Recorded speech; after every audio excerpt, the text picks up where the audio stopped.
The style and the material are ideally matched in 9 to 5, the musical it stages St. Louis.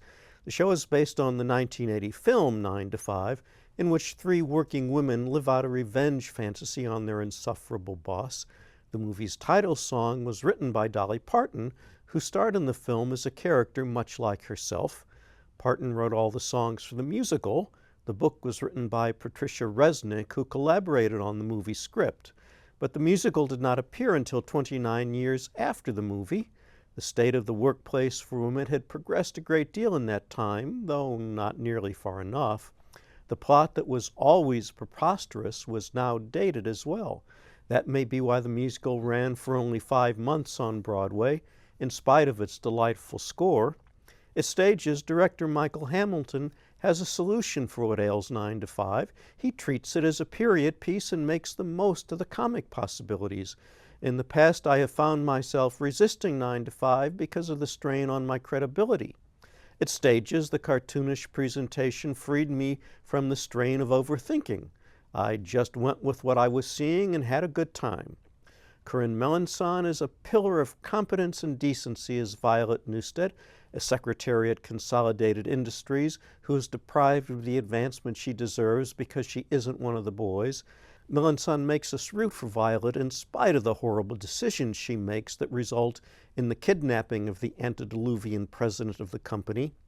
It's the absence of the boss that allows Violet to shine the brightest. Along with her colleagues Judy Bernley and Dora Lee Rhodes, Violet proves that a caring workplace is a productive workplace. As Judy, Laura E. Taylor is hilariously unsure of herself at the start, but convincingly gains confidence when circumstances allow. So Marissa Bell Stevens leaves no doubt that Dora Lee is the character based on Dolly Parton, but Stevens' approach to the role evokes real sympathy for the misunderstood Dora Lee. Joe Cassidy's performance makes it easy to laugh at the company president. The same is true for his acolyte, Roz, and Carrie Ely's portrayal. So Vonderhaar as a hoot as the office drunk. John Flack's portrayal of the chairman of the board makes it clear that this late-arriving character is shrewder than his get-up makes him look. Local favorites Leah Barry and Steve Isom are also welcome contributors. Scenic designer James Wolk, lighting designer Sean M. Savoy, and costume designer Brad Musgrove have given the show the right look for the period. The musical numbers have the right look and the right sound thanks to choreographer Dana Lewis, musical director Lisa Campbell Albert, and orchestral designer Stuart M. Elmore. Watching 9 to 5 at stages is no work at all.